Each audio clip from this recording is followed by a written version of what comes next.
Welcome to the Learning Pines YouTube. We hope this video helps. You start by confirming your OS and making a safety point. Create a system restore or registry backup now.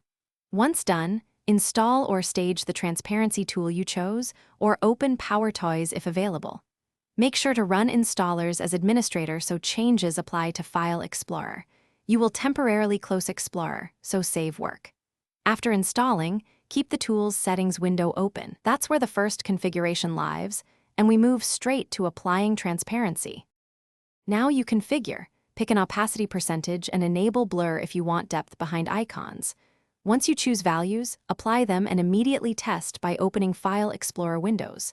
If changes don't appear, restart the Explorer process from Task Manager, End Task and Run Explorer, EXE, or sign out and back in. Make sure any conflict from other UI tweaks is off, because settings can be overridden.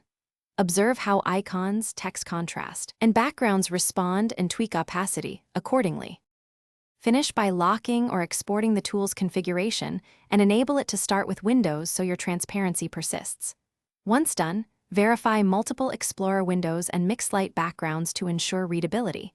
Adjust opacity if labels become hard to read.